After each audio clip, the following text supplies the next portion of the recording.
Savage Dragon 117 from September of 2004. One of the best covers we've seen in a while here. A clever throwback to the romance comics of the 60s and 70s. From the agony and ecstasy above the title here to this layout. I don't know how well it shows up on camera, but the foreground has these Ben-Day dots for a retro effect. And then the background has that more flat, kind of modern digital color. I didn't see if Larsen colored this one himself, but I love it. I think it's one of my favorite covers of all time, maybe. And it's not just a gimmick. It's relevant to the story inside. So let's check this issue out. First, our credits, brought to you with love from Erik Larsen, writer-artist, Bill Crabtree, colorist, John Workman, letterer, and Josh Eckhorn discovered, much to his dismay, that just because he's been drinking, it doesn't mean he can river dance. Broken Hearts, Broken Dreams. Our story begins with a narration from She-Dragon, Amy Belcher herself, seen here from the rear. Fans appreciating the derriere. It's been a while since she's appeared in these pages, and thankfully, she is prominently featured in this issue, dangling upside down, spread eagle, captured by robotic tentacles. She's triggered a security defense system on the doorstep of the Dragon home, but she is no burglar. She explains that she's come here to help. You see in the previous issue, number 116, Dragon and Jennifer were ambushed by the villain Negate, a super freak with the ability to strip the power of anyone he touches. So Jennifer is now powerless. And Dragon is only slightly affected. I think he's lost his healing abilities, maybe. But anyways, the Liberty League, they have lost a member. So She-Dragon has come to volunteer her services to the team. And then during a tour of the home, Mr. Glum takes notice. And he says that now there's 2 dragons that he has to slay in order for him to successfully conquer the world. So Mr. Glum has been a great comedic foil for a while now, but this issue in particular, he starts to cross a line where he's less of a joke and becomes more of a legitimate threat. So the tour continues down to the basement, Dexter's lab, lots of conversation going on here, exposition that I will not bother you with, except for this rant by Jennifer. She's kind of been a nag in recent issues, especially after losing her powers, but this monologue she gives to She-Dragon is very convincing and prescient. She lays it all out here, man. She's got a demon living in her basement who has built a portal to the freaking Twilight Zone. It's open 24/7, has freaks popping out of it. People get trapped and lost in there, including herself and her daughter. And she had to kill a guy in there, and that fucked her up. And then that's just the Dimension X stuff. Mr. Glum is a whole other problem.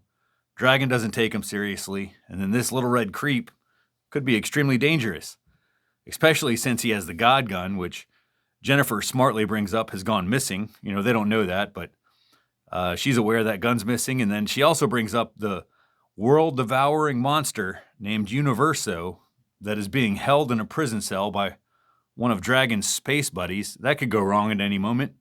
It's enough to make a woman go stark raving mad, let me tell you. These are not the delusions of a woman driven to hysteria. Jennifer still has one superpower, common sense. And this poor woman has been put through the ringer. She has the clarity and parental instincts to see that this is like a horribly dangerous situation for her family. And her husband just seems foolishly naive to all these concerns. As a character, this is like one of her best moments. And sadly, she's right about everything here. Each one of her concerns comes to fruition and have drastic consequences. It's a tragedy, really. She sees exactly what's going to happen, but is powerless to avoid it. So, all right, enough of this boring character bullshit. We got women talking. You kidding me? Bring on the action. How's that for a change of pace? Just an incredible double-page spread. This Swamp Thing looking motherfucker, his name is Weed. And he's had numerous appearances in the series. I don't recall any of them. Certainly none as impressive as this. It almost looks like he's standing on the streets, and he's like gigantic between these 2 buildings, but I think they're just kind of like high up in the rooftops. So, man, there's like so much going on here. One thing I see, take a look. Larsen remembered to draw Dragon's wedding ring there. He doesn't always do that, or it doesn't get colored. But what else we got here? We got She-Dragon in bondage again, but before this turns into a scene from the Evil Dead, Dragon tries to talk some sense into this guy. He's like, weed is an environmentally conscious dude. So is the dragon. So there must be some common ground that they can share.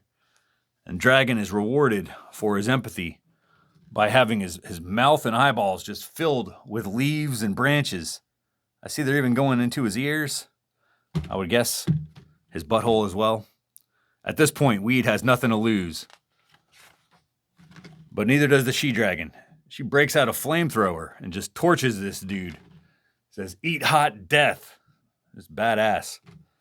But apparently this does not kill the Weed. He says he'll be back. And it'll be a while, but he does come back in issue 191, his return in a backstory, a back cover with max damage here. That's pretty cool. I enjoy Weed, despite how legally dubious it may be. And I'm talking about the character and his significant differences from DC's Swamp Thing, of course. Moving on to a political subplot that will become more prominent in future issues here. It's an election year in America, and Dragon has been volunteered as a candidate for president by another politician, Ronald Winston Urass. I think this entire subplot just may be for a cheap joke where voters in 2004 have to decide between Bush and Dick or Dragon Urass. All right, so jokes aside here, this is where the story kind of gets out of control. While Dragon is sleeping, that Mr. Glum creeps into the bedroom, points the God gun right to his head, intending on finally killing the dragon. But he has second thoughts. Maybe there's a better way to use this weapon. So Glum backs out quietly. But she-dragon, she can't sleep. It's her first night in a strange house. And then she spots Mr. Glum leaving Dragon with the gun in his hand. So he runs, she chases him into the basement where he starts to turn things on. Speaking of turning things on, multiple fans write in to say, "Thank you, Mr. Larson. Thank you for putting She-Dragon into this outfit for this scene." I mean, it makes sense. This is what a person wears to go to sleep. Thong panties and a nightie. Anyway, Mr. Glum, that sneaky bastard, he gives She-Dragon the boot, punting her into Dimension X. What a disaster. So she just showed back up, and now she's another person who gets disappeared into the void. Family comes downstairs asking where She-Dragon is, and Glum says she had to go. Very ominous. Like I said, Glum is definitely a threat now, but Dragon is still clueless. Excellent comic, plenty to chew on, including this backstory, this mighty man's never-ending war against evil. Though actually it is ending next issue, so this is the penultimate, Chapter 9, Victory and Death. Mighty Man was about to assault Ann Stevens, but her fiance came in with a gun, and then he shoots this generator, maybe on purpose, I don't know, that frees the prisoners the Mighty Man had, his enemies, released.